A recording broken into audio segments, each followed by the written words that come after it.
नमस्कार, मैं हूं संजीव कुमार और आप देख रहे हैं वेब समाचार। पूरे झारखंड में पंचायत चुनाव की सरगर्मी जैसे समाप्त हुई, नगर निगम, नगर परिषद, नगर पंचायत चुनाव को लेकर निर्वाचन आयोग एक्टिव हो चुके हैं। आपको बता दें कि पूरे झारखंड की बात कहें तो कई जिले ऐसे हैं जहां पे पार्षदों का कार्यकाल 2020 में ही समाप्त हो चुका है और कई जिले ऐसे हैं जहां पे पार्षदों का कार्यकाल 2023 में समाप्त होगा। इसके अलावा 5 से 6 नगर परिषद और नगर पंचायत क्षेत्र है जहां पे प्रथम बार चुनाव होना है। निर्वाचन आयोग बीच का रास्ता अपना रही है। उनका कहना है कि फेस्टिवल के बाद नवंबर या दिसंबर में चुनाव हम लोग करा लेंगे। हालांकि उनके पास अधिकार है 6 महीने पहले या 6 महीने बाद में चुनाव कराने का। तो अभी हम लोग आए हुए हैं पलामू जिला में मेदिनी नगर नगर निगम क्षेत्र पड़ता है और वार्ड नंबर 27 में आए हुए हैं। और यहाँ के जो पार्षद हैं कमरे यास्मीन जी हैं। इनके बारे में मैं बता दूं कि 2008 से जब से नगर परिषद था उसमें भी 2 टर्म रहे और नगर निगम का जब गठन हुआ तो इनका नाम स्वर्ण अक्षरों में लिखा गया नगर निगम के पार्षद के रूप में। तो इनसे जानते हैं कि जनता ने आपको एक बार नहीं, 2 बार नहीं, 3 बार मौका दिया। तो तीनों वार के अगर काम के बारे में अगर पूछे तो कितने लोगों को कितने लोगों के डेवलपमेंट और विकास का काम हुआ। बात करते हैं प्रधानमंत्री आवास योजना, शौचालय, राशन कार्ड, पेंशन, सड़क, नाली, गली सहित कोरोना काल में कैसे लोगों को मदद किए, ऐतिहासिक काम कौन सा हुआ और आगे की क्या रणनीति है, तो वहाँ बिंदु पे बातचीत होगी और कुछ पॉलिटिकल सवाल जवाब किया जाएगा। तो पहले तो यास्मीन जी आपको वेब समाचार बहुत बहुत स्वागत। सबसे पहले मैं वेब समाचार को बहुत बहुत बधाई दे रही हूँ कि हमारे बीच आकर के आपने हमारे विचारों को जानने की कोशिश की है, हमारे काम के बारे में जानने की कोशिश की है, क्योंकि पार्षद और जनता का लगाव बहुत नज़दीक से है और हम लोगों को कहीं ना कहीं गौण कर दिया जाता है। विधायक सांसद आते हैं पर पार्षद का उतना चर्चा नहीं होता है, इसीलिए मैं वेब चैनल को बहुत बहुत धन्यवाद देना चाहती हूँ। 2 टर्म पार्षद रहे नगर परिषद में और जब नगर निगम का गठन हुआ तो इसमें भी आप पार्षद रहे वार्ड नंबर 27 के। तो अगर ओवरऑल अगर बात कहें तो कितने लोगों को आपने प्रधानमंत्री आवास योजना, शौचालय, राशन कार्ड, पेंशन, सड़क, नाली, गली बनवाने का काम किया? बिल्कुल, हम इसके बारे में पूरी विस्तार से जानकारी दे रहे हैं। मैं जब 2008 में बनी थी पार्षद तो उस टाइम आवास योजना जो प्रधानमंत्री 1 से लेकर 10 वार्ड में नहीं आया था, जबकि मेरा 7 वार्ड पड़ता था। तो उस टाइम हम प्रधानमंत्री आवास से मेरा वार्ड वंचित था। फिर 2015 से जब ये शुरू हुआ है तो लमसम मैं लगभग लोगों को जब वार्ड 7 था तो घर बना चुकी थी। फिर नगर निगम जब हुआ तो मुझे एक और वार्ड मिला तो मैंने उसमें सराहनीय कदम उठा करके अधिकतर लोगों का प्रधानमंत्री आवास दे चुकी हूँ और लोग बाकी हैं। अगर सरकार भेजता है कि डीपीआर भेजिए तो मैं उन लोगों को भी, योग्य लाभुक जो हैं उनको मैं इससे वंचित नहीं रखूँगी। पेंशन की जहाँ तक बात है, मैं डोर टू डोर हर घर, विकलांग पेंशन हो, विधवा पेंशन हो, वृद्धा पेंशन हो या एक अभी निकला हुआ था सरोजन पेंशन जिसमें तलाकशुदा और एकल महिलाओं को भी देने की बात थी, तो हमने डोर टू डोर जा कर के सभी लोगों का अपने से पूरी कोशिश की है। सभी लोगों का मैंने बना दिया है, लोगों को तक पैसा भी लोगों को आने लगा। मैं इसके लिए भी सरकार को धन्यवाद देना चाहती हूँ कि इसमें औरतों को बहुत अच्छा जगह दिया गया, उनका सहारा ये बहुत बड़ा है और बहुत अच्छा काम, मैं उसके लिए उनको बहुत बहुत धन्यवाद देना चाहती हूँ। दूसरी बात है राशन कार्ड भी वैसे सभी योग्य लाभुक जिनको मैंने राशन कार्ड बना दिए हैं, बिल्कुल ऐसे कोई भी मेरी नज़र में नहीं है कि जिनका मैंने नहीं बनवाया है। और अगर बात कहें तो जब से देश आज़ाद हुआ या बिहार से झारखंड अलग हुआ और जनता ने आपको 1 बार नहीं 3 बार मौका दिया, तो सबसे महत्वपूर्ण और ऐतिहासिक काम कौन सा आपने किया? हम ऐतिहासिक काम तो अभी एक मेरा चल रहा है जो कि बहुत बड़ा नाला था, लगभग 50 वर्षों से वो नाला बना नहीं था, जो आधे शहर का पानी उससे जाता है। और वो बहुत गंदा था, बहुत तकलीफ़ें, मच्छर सब था। इस बार 15वें वित्त में सरकार ने पैसा दिया और मैं ऐतिहासिक काम वो कर रही हूँ। 1,13,00,000 की योजना है और वो काम हो रहा है। और एक काम जो बाकी है मेरा, वो है सबसे बड़ा पानी का, जो पानी का, पर वो भी हो जाएगा। इस वार्ड की सबसे बड़ी समस्या जैसे कि थोड़ा सफाई है, बाकी तो समस्या तक हम लड़ रहे हैं लोग। तो है ही, लेकिन साफ सफाई हाँ, सफाई थोड़ा है पर उसकी भी कोशिश हो रही है बेहतर होने की, डोर टू डोर कलेक्शन कराने की। कोरोना काल में कैसे लोग आपने लोगों को मदद की? कोरोना काल में हम डेली शाम में लोगों के घर तक पहुँचे। मैं सोचती थी कि मेरी जनता भूखा उठे पर भूखा सोए नहीं। मेरी कोशिश हर एक घर को देखने की रही। हर शाम हम डोर टू डोर घर पे जाते और उन ज़रूरतमंदों को देखा कि बहुत से असहाय ऐसे लोग थे जो रेंट पे यहाँ रहते थे और उनका कार्ड नहीं था। तो उसी टाइम मैंने लोगों का कार्ड ऑनलाइन कराया और सरकार हमें 10,000 रुपया दी थी बाँटने के लिए से अनाज।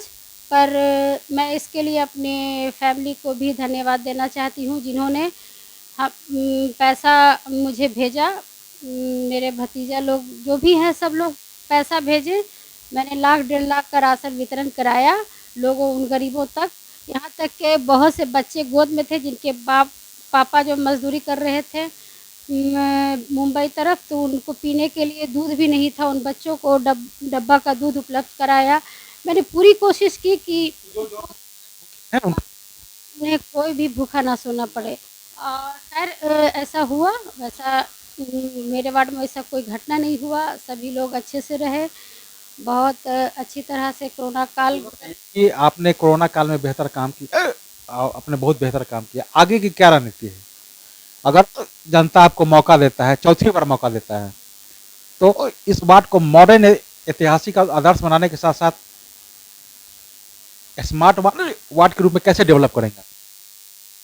सबसे पहले मैं कूड़ा पे जो गंदगी उस पे काम कर रही हूँ। लगभग कुछ तो मैंने ख़त्म किया है अपने एरिया से, पर अभी बहुत सारा बाकी है। अब चुनाव हो जाने के बाद मैंने सबसे पहले उसी पर काम करना है, क्योंकि ये सब छोटी योजनाएं जितनी हैं मैंने पब्लिक को दे दिया है। लगभग रूटीन वर्क है और सबसे बेहतर सफाई और पानी पे ही मेरा रहेगा, क्योंकि सेकंड पे जाएगा तो लग कर उसको सही तरीका से काम करवाना, धरातल पर सब उतारना।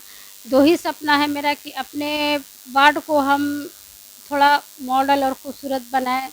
हाँ, यहाँ की जनता को भी थोड़ा शिक्षित का भी हम इसके लिए उन लोगों को जागरूकता अच्छा स्वास्थ्य पे आप ये बिल्कुल यही मेरा लक्ष्य है। क्यों- आपके पास काम करने का अनुभव हो चुका है नगर निगम और नगर परिषद में, और इस बार जो है पार्षदों के बीच से ही उप महापौर का पद चयनित होगा, उप महापौर का पद चयनित होगा। तो क्या आप उप महापौर के लिए भी फाइट करेंगे? मैं अभी नहीं बता सकती इसके बारे में, क्योंकि समय आने पर बताऊंगी। अब कैसे पार्षद चुनाते हैं, अगर उस लायक पार्षद नहीं आ पाए, जानकार पार्षद नहीं आ पाए, तब मैं इसके बारे में सोचूंगी। अभी तो मैंने ऐसा नहीं सोचा है, नहीं, समय आने पर। बताइए कि कोरोना काल में आपने लोगों को मदद किया, कोरोना का प्रकोप अभी समाप्त भी नहीं हुआ है और राज्य सरकार ने होल्डिंग टैक्स बढ़ा दिया, क्या ये सही है? जी नहीं, इस पर हम लोगों ने विरोध जताया है, सरकार को लिख करके भी भेजा है, क्योंकि इतना जल्दी टैक्स बढ़ाना और पब्लिक पर दोहरा ये भार है, ये तो बहुत गलत है। हाँ, हाँ, तो मतलब एक कोरोना काल का दूसरे आप टैक्स बढ़ाते हैं, तो अभी इसको संभलने में कम से कम 5-7 साल लगेगा शहर को, और आप इतने नज़दीक टैक्स बढ़ा रहे। तो हम लोगों ने इसका विरोध किया है और सरकार से रिक्वेस्ट भी किया है, लेटर भी पूरे बोर्ड से किया है कि हमारी बात को सुना जाए, जनता पर इतना भार ना दिया जाए, क्योंकि बहुत लोग बहुत से हैं जो अभी तक नहीं संभल पाए हैं, उन्हें धीरे धीरे संभलने का मौका दिया जाए, तभी हम लोग टैक्स देंगे। टैक्स देने से कोई इनकार नहीं करेगा पब्लिक, आप सुविधा दीजिएगा टैक्स मिलेगा, पर अभी पब्लिक तैयार नहीं है कोरोना की वजह से। अच्छा, ये बताइए कि जनता के प्रतिनिधि आप भी हैं और जनता के प्रतिनिधि एमपी एमएलए भी है, उन लोगों को हर तरह का सुविधा मिलता है और आप लोगों को केवल मानदेय मिलता है। क्या मांग करते हैं सरकार से? सरकार से हम लोगों ने कई बार मांग किया है कि इतना कम मानदेय है कि लोगों का हम ठीक तरह से मदद भी नहीं कर पाते आप हैं। लोगों को पेंशन सुविधा नहीं होना चाहिए? क्या आप लोगों को स्वास्थ्य सुविधा नहीं मिलना चाहिए? स्वास्थ्य सुविधा और मानदेय में वृद्धि होना चाहिए।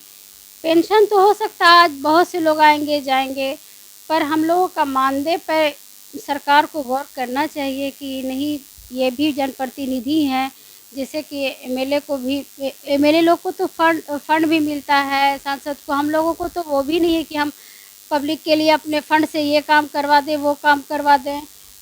तो कुछ हम लोगों का मानदेय रहता तो कुछ कुछ जगह पे हम लोग और अपने मानदेय से पब्लिक को सपोर्ट करते, बिल्कुल सपोर्ट करते। अच्छा, ये बताइए कि आप लोग का कार्यकाल 2023 में समाप्त होगा, निर्वाचन आयोग चाह रही है कि समय से पूर्व चुनाव करें, क्या तैयार हैं आप?